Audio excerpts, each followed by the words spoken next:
Hello, everyone. Welcome to Gracefully Graying. And today we are very excited to have back, actually, Joe Gleason from genusConnect. We also want to remind everyone to visit our YouTube page, visit Gracefully Graying on YouTube, and go to our website, gracefullygraying.com, to see a lot of content about a lot of pertinent information for the 50 and over crowd. So Joe Gleason, welcome to Gracefully Graying. Well, good morning, Lori, and thanks for the invite. Henry was experiencing the joys of the internet this morning, and that leads right into kind of what I wanted to share with you to start doing video calls, what we're doing now. And Right. And I would like to remind the viewers that your genusConnect app is a very, very comprehensive app for families, caregivers, everyone in your senior, your parents, or whomever it might be in their community. But we want to start today. First is one question that I just want to clarify is how did you get the name genusConnect? First, explain that. You know, when we started off with Genus, we called it In Touch.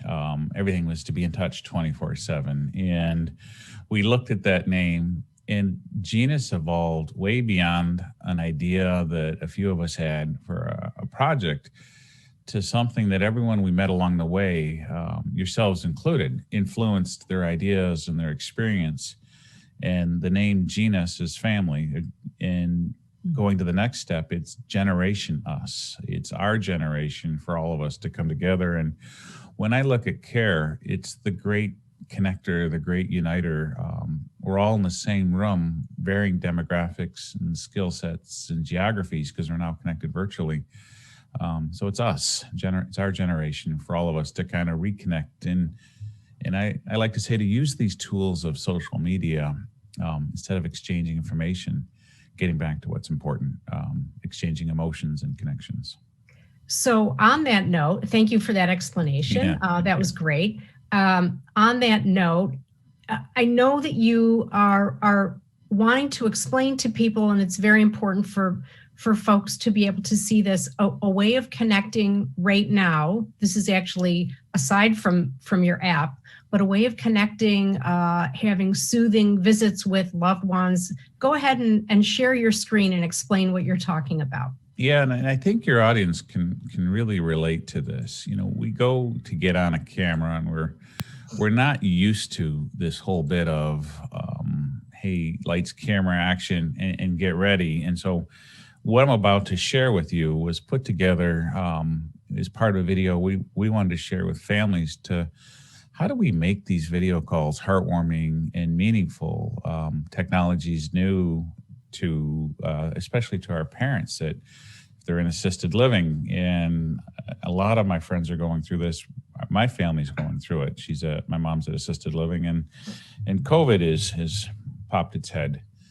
And so when we go to schedule these calls, you know, all the fun oddities that go with it, but when they're done right, they're more powerful now and more meaningful than our visits were outside. So that's what I wanted to share, because this holiday season is it's going to be difficult for everyone involved, for families, for those we love, and for the staff that's caring for mom and dad. So on that note, this is the genusConnect interface that you're seeing here. But more importantly, it's evolved to really connect people. The technology needs to sit quietly in the background and allow us to exchange emotions. And so on that note, what I want to show on this screen, and welcome to the world of you know, sharing things as they come together. So this screen here, I was just playing, I use a little software called Doodly to articulate and draw. And that's one of the things, right? So when we're talking to mom or dad, you're not on camera like you're putting on a show. You're connecting with them. So all the goofiness, and we quickly get used to that. You know, you're walking around your house and, you know, mom's looking forward into the camera, then looking back and her fingers over, and you get used to it, and it's good. So, you know, this isn't a high quality production of we need to make it look perfect.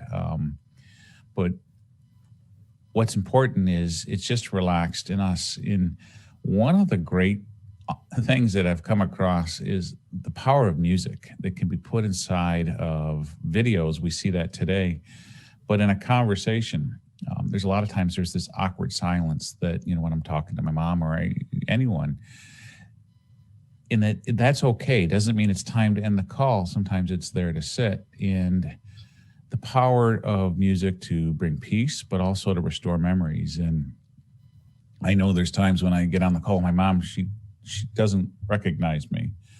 And the last thing we want to say, Mom, do you know who I am? Because that makes her uncomfortable.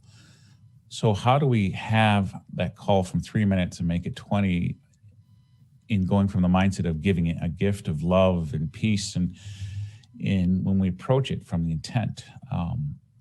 And I saw this really great study about the power of music, and music restores our chemistry and our feelings. And I tried this a few times. There's certain things that Mom couldn't answer before I tried it, and then after playing these songs, and we've done this so many times, it's really beautiful, and the staff has picked up on that she's able to recall conversations. So in the middle of the summer, we were playing Christmas music. So when I share that, one of her favorite songs for Mom is, the Anne Murray song, Somehow You Needed Me. And I'm not sure, let's see if I can do that. Yep, my sound is sharing. And this song to her, after she plays it, or when I'm playing it, she starts to nod her head. And we can sit quietly and let that song play. And that simple act, you can just see it change. And then the next thing is telling stories, of long ago, like when we were younger and Mom would, help us with school situations. And suddenly you realize it's not about the camera anymore. It's the voice. And so we find ourselves holding photos up to the picture frame, or pictures of the dog, or, Mom, I'm just making dinner right now. Here's what I'm eating. And by doing that, it just changes the dynamics. And unfortunately, there's no one out there saying, hey, here's how to have a great video this holiday season. And for a lot of families, it's awful, right? It's 7-8 months since we've been able to give those we love a hug, and they're isolated at Christmas, and we're just, we've got a ton of emotions that are kicking in this holiday season. So I encourage your audience, when they call, to use some of those, I call them, like tricks or techniques to make the call more meaningful. And also, what's happening in the background is the staff that's caring for Mom and Dad. They're under extraordinary pressure right now. Families are scared. The tensions are running high. Facilities are trying really hard to meet the needs of families and to recruit staff into a difficult component. So acknowledge whoever it is that's been kind enough to hold the phone or to bring that or set up that call. And of course, there's times when the internet is just not going to let that happen, as we saw here today. You get everything be just right, and you don't know why it's starting out, but that's okay. And it's I think I'm going to interrupt you for a second, but I think that it's important to, and that's kind of a good tip for people to, and we can include this on our site in your interview on gracefullygraying.com, that maybe people could make playlists for their parents, or, really customize the music that they like, or pictures that they like, or even, going beyond that. I mean, movies that they may want to watch, and, just kind of customize it to make the holiday season a little more personal, and visits with them more personal, and would probably be more meaningful for everyone. So we can definitely put those Thank you. Tidbit advice bits,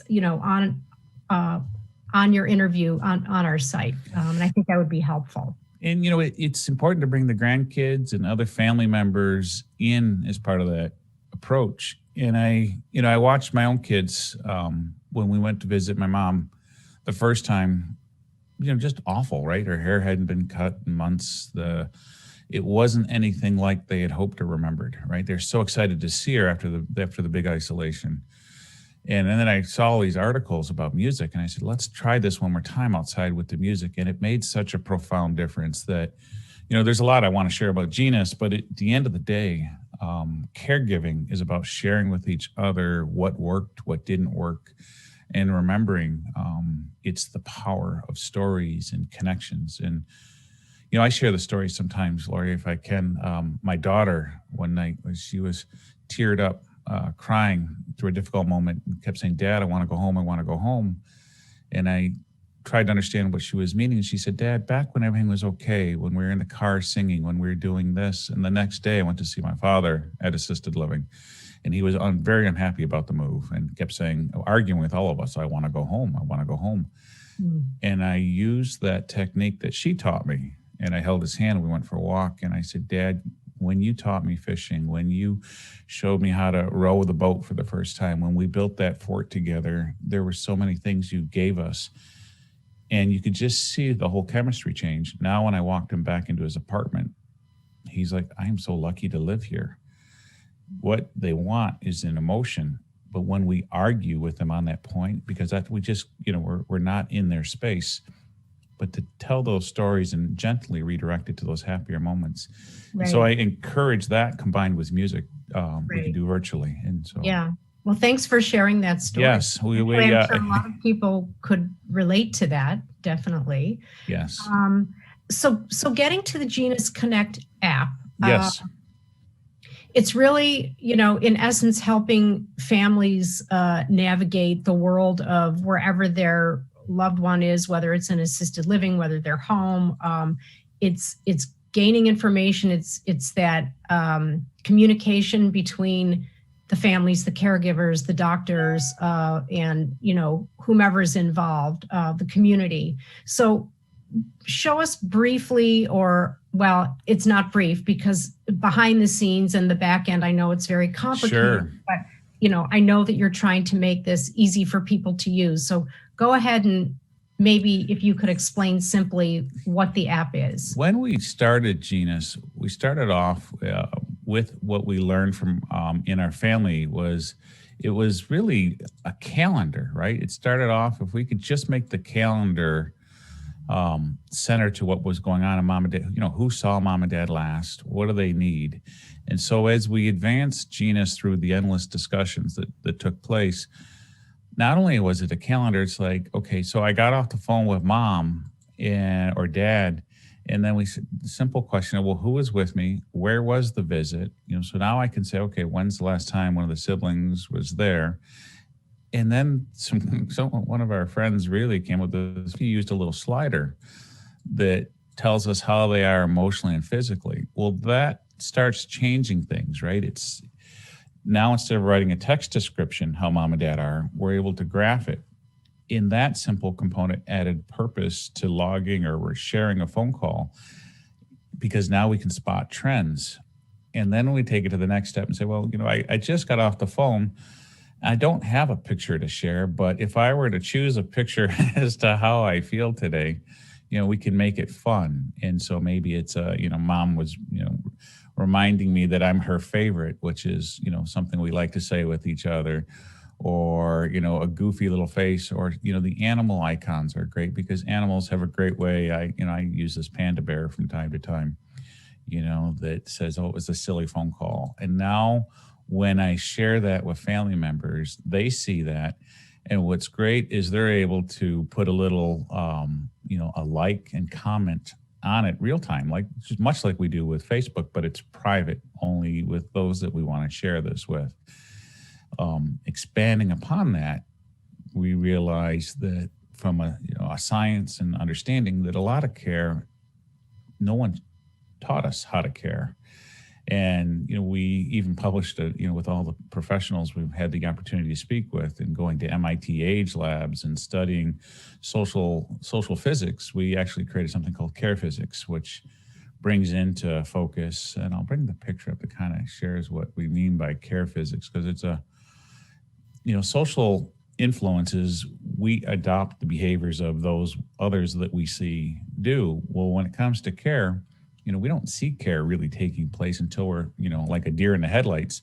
Then after we go through it, we want to help others. So social influences, how do we show those acts of kindness? And what do we do when there's a challenge? And much like that story I shared earlier. And when we talk about care psychology, it's something that we can easily go to shutdown status and not deal with it. Well, days turn into weeks, and before we know it, someone else is making those choices for us. Resources, our family went through the process of care, had no idea how many incredible resources were in our community, within walking distance, until the process, it was too late for us to utilize that. So how do we present those choices, but not too many so that they're overwhelmed? How do we make it fun? Because humor is an important part of the care process, and we can share stories on that. And then family dynamics in all of that. When we talk about family dynamics, I call it the secret language of communication.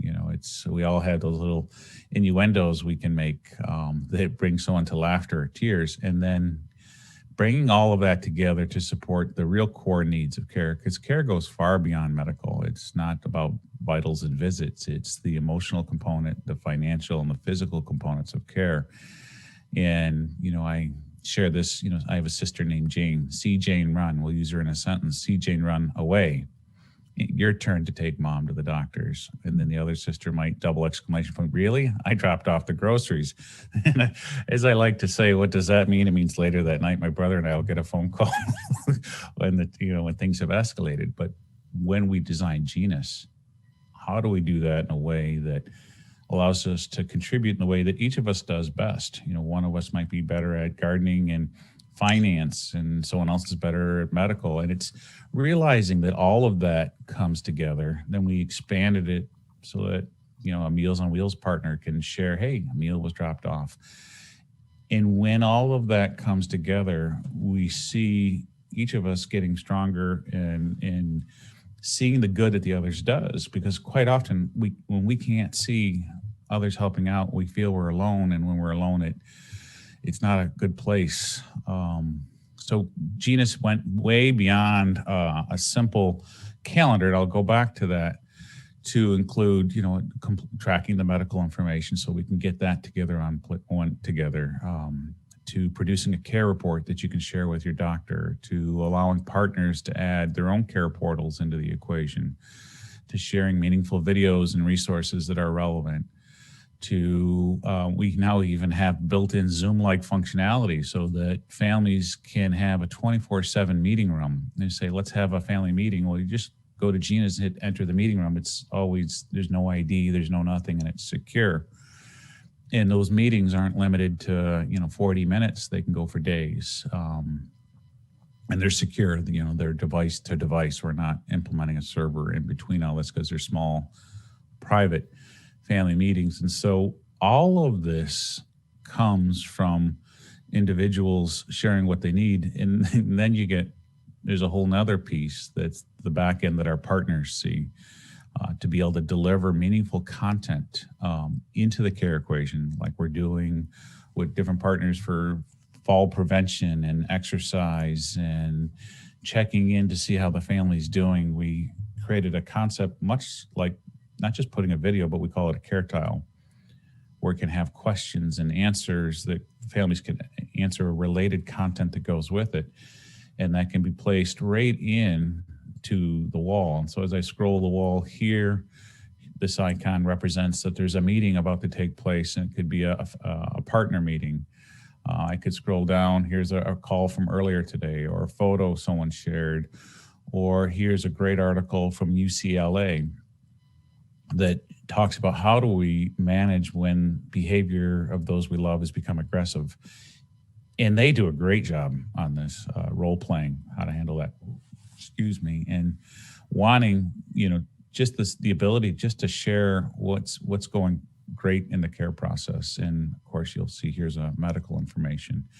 And so this, the content that you're providing can hit on any topic, whether it's medical, lifestyle, entertainment, anything that families want to share that might be of value to them, to their group as a whole.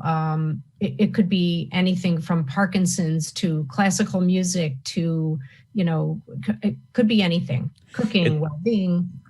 anything. And care is, as we know, throughout the journey, right? It's Gina stays with you, from when mom and dad are independent and doing great to when they're at their final stage. The care partner comes and goes throughout the care journey. And that's really important. We talk about Gina's not just for caring for mom and dad. It could be brain injury, hospice. You're able to, switch communities. So maybe you're caring for dad, but you're also part of a community for caring for a neighbor down the way. From hospice to homeless to it's the content. Speaking of the content, your organization has wonderful interviews with professionals that say, here's some things you want to know. And they do it in a kind, gentle way. And that's so important for families to see those experts out there, to see them talking as real people, to say, let me help you and let me explain some of the choices you're going to face.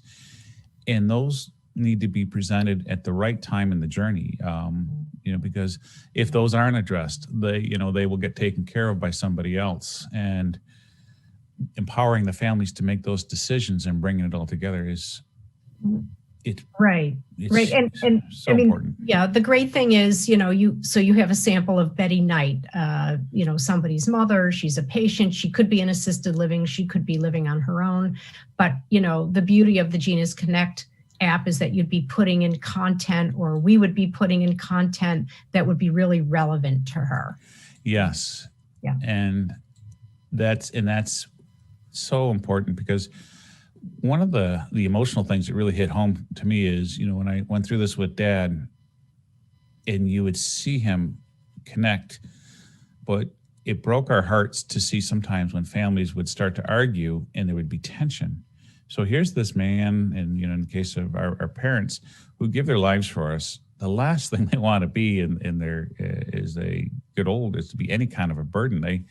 And when we can change that and say, here's what we're grateful for, care can tear a family apart or it can bring them together. And it's realizing we're not alone, that these are the emotions we all face as we go through it, and saying, oh, okay, so this is hard. In fact, the studies, we see 80% of those going through the care process, it will impact their relationships. And nearly 50% of those caregivers go through depression because it's so confusing. But if we can have purpose and strength throughout that, then we change that dramatically. And yeah, that's a good point, actually. That's a very strong point. So this can be used by individuals, families, hospitals, medical groups, caregivers, assisted living facilities, from very, active senior communities to skilled nursing facilities. Kind of runs the gamut, can be used by anyone all over the board, correct? Yes, and some of the beauty of pilots, and I share this one. Profound example was at the Henry Ford transplant. One of the requirements in order to receive a transplant, you needed to have a care group around you, because they knew the value of families, and so they invited Genus in to work with those groups and to see it. And I remember one gentleman getting ready to walk out of one of the focus groups, and I asked him to explain why. And this is powerful. It's a real lesson. And I got to know him quite well. He said, you think that you can replace the power of human touch through videos. He goes, before I walked in this meeting today, I held the hand of a lady going through a transplant. Her watching a video of me reassuring her it's going to be okay is far different than me being there, either in person or otherwise. And it was a misunderstanding, but it was those lessons of sitting through those focus groups. And I'll never forget the other one where we asked everyone to take out their phone and download, the app. And their question was, well, I don't know how to get to the store, and I don't know my Apple ID, and how do I join? What's the...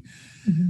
And I realized we have to change that from 10 minutes to 10 seconds. Right, which you have, and you've made it very easy for people to be able to get the app on their devices. So yes. Explain that. We came up with the process where, for essential, you could type the word gray to 211-411, and it would deliver a branded version with your content in place. Families wouldn't need to download or install. And when I invite a sibling, They click on that text link and that pairs their phone to that community that you invited them to. Nothing to download, no accounts. It's simple for them to get started. If they want to download the app later, of course they can, but it looks and feels as if you downloaded the app just from the early start. It wasn't an easy feat to get there, to make it so I can send a text link to 10 people and have video calls and live chat all working. But on the back end, but people don't want to know about that. They just want to know it works. They want to know that it's easy to use and how to share it with their family members and people in their pods, so to speak, because we're in pods right now. And especially during this coronavirus, it's a great tool for people to connect. And, the technology can be used way beyond that when we're able to get out a lot more.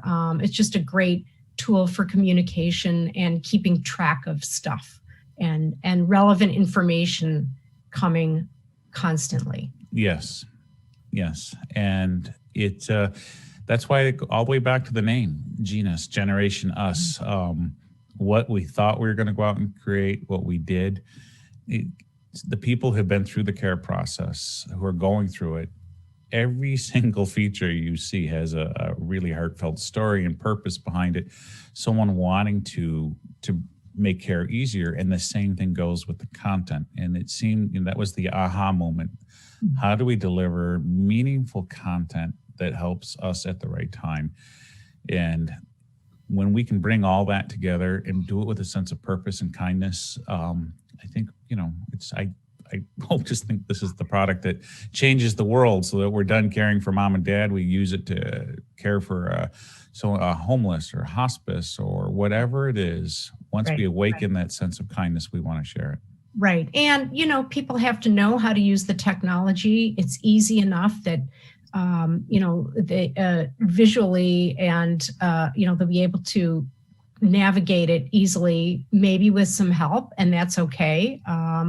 But, being able to show all the features on it and how to get to things, which, people's capabilities of doing that obviously vary from age group to age group. But there's a lot of interaction that can happen. And it's more than the technical how-to. It's and we put this in the help. When you click help at the bottom, it brings up if you whatever page you're on, it brings you help for that. It says, here's how to use this feature.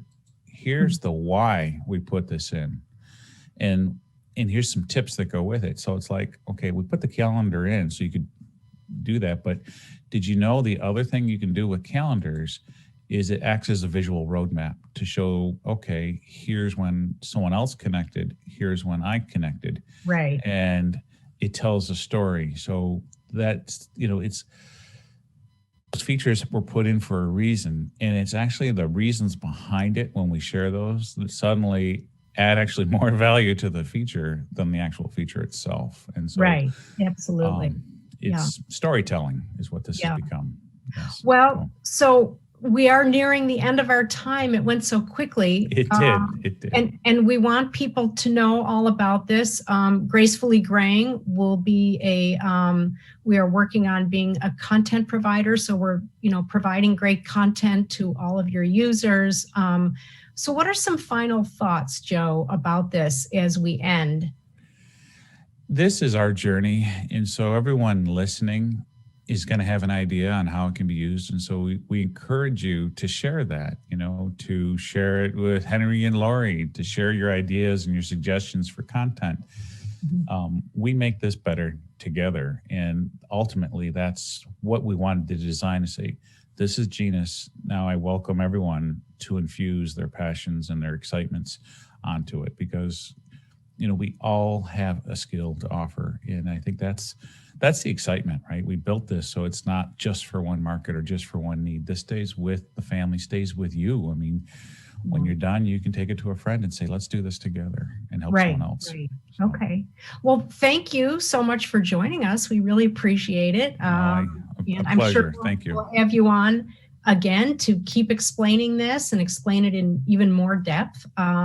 So thank you, Joe. And to our Gracefully Graying viewers, we thank you for watching. Again, visit our YouTube at Gracefully Graying and gracefullygraying.com. Again, to get a lot of content on all different kinds of subjects for the 50 and over crowd. So Joe, thank you.